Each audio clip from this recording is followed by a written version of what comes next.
အားလုံးမင်္ဂလာပါခင်ဗျာကျွန်တော်တို့ group 5ပဲဖြစ်ပါတယ်ကျွန်တော်ဒီနေ့ရေးချထားတဲ့ tool လေးကတော့ Kahoot ဆိုတဲ့ tool လေးပဲဖြစ်ပါတယ်ဗောနော်ဒီ Kahoot ကိုအသုံးပြုခြင်းအဖြစ်ဘာတွေကျွတ်ကျေးဇူးရမလဲကိုကျွန်တော်တို့အဖွဲ့ကနေပြီးတော့တင်ပြပေးသွားပါမယ်မတင်ပြခင်မှာကျွန်တော်တို့ဒီမှာရှိတဲ့ team member လေးနဲ့မိတ်ဆက်ပေးချင်ပါတယ်ပထမဆုံး so proof နဲ့ဒါသ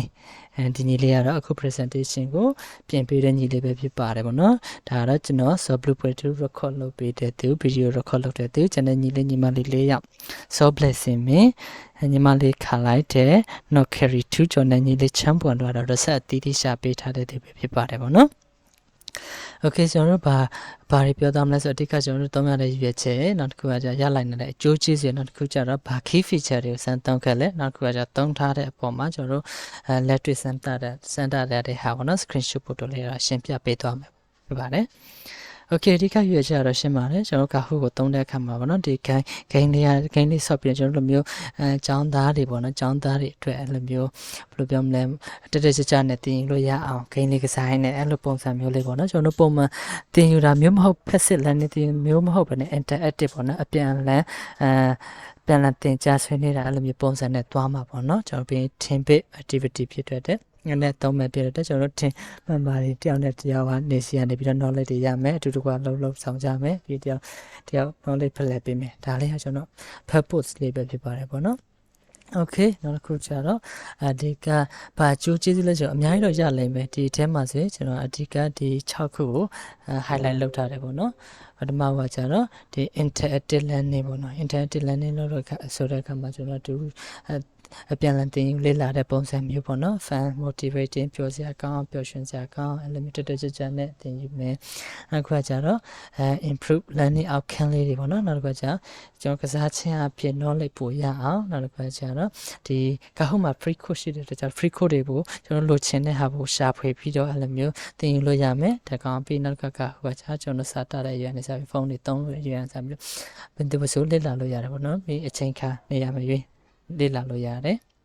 ဒါပေမဲ့ကျွန်တော်လည်းမျိုးဖုန်းနဲ့ internet တွေတော့အကောင်းဖို့တော့လိုတာပေါ့နော် okay ဒါက tricky feature တော့ဒီမှာပြထားတဲ့အတိုင်းပထမဆုံး discover ကြပါလဲဆိုတော့အဓိကခုနကကျွန်တော်benefit မှာ mention ပြောသားသလိုပဲအဓိကကိုလို့ရှင်တဲ့ခေါင်းစဉ်မှာ AI နဲ့ပတ်သက်တဲ့ဟာတော့ AI နဲ့ပတ်သက်တဲ့ဟာကိုရှာဖွေမယ်အဲ့ဒါဆိုပြီးရင်ကျွန်တော်တင်ယူမယ်ပေါ့နော်လေ့လာမယ် learning လုပ်မယ်နောက် library ကကိုပိုင် lesson create လုပ်တဲ့အပိုင်းပေါ့နော်လုပ်ပြီးတော့ကျွန်တော်ဘယ်လိုမျိုးမှတ်မိအောင်ဘယ်လိုမျိုးပြန်ကစားမယ်နောက်တစ်ခုကcrew ကကျွန်တော် team 1နဲ့တွားတဲ့အခါမှာအသုံးပြုဖို့ပေါ့နော်Okay ကျွန်တော် demonstration နောက်ဆုံးမသွားခင်မှာ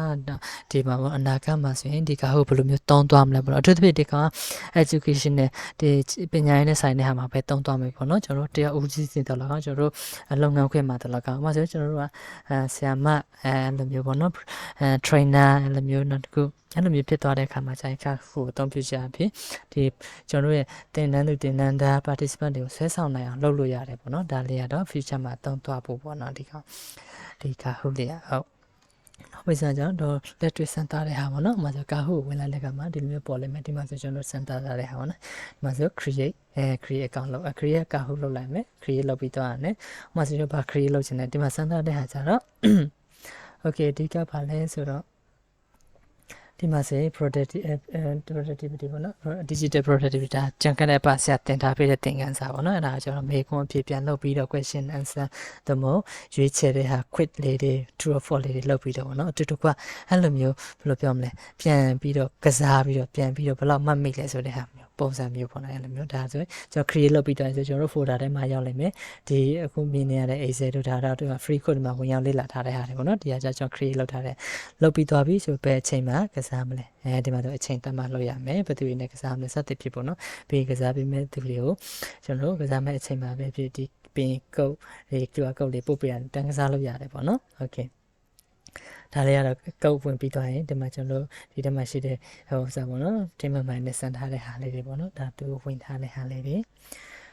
okay ဒါကစားတဲ့ဟာလေးပဲပေါ့နော်ခုနကရေးချထားတဲ့ဟာမှာဒါအဖြစ်မှန်ပေါ့နော်ဒီကအဖြစ်မှန် okay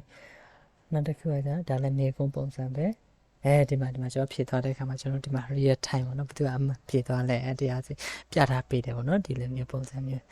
okay ဒါလေးကတော့ကျွန်တော် Kahoot အသုံးပြုတဲ့အခါမှာရရှိလာနိုင်တဲ့အကျိုးကျေးဇူးပဲဖြစ်ပါတယ်ပေါ့နော်ဒီထဲမှာဆိုအများကြီးသုံးလို့ရတယ်ဒီထဲမှာကျွန်တော်အနည်းငယ်လေးပဲဝင်မြတ်သွားပြရတယ်ပေါ့နော်အဲဒါကျွန်တော်တို့ဒီ group file နေပြီးတော့ research လုပ်ထားတဲ့ဟာပုံမှာ sharing လုပ်ခြင်းဖြစ်ပါတယ်အားလုံးကိုကျေးဇူးတင်ပါတယ်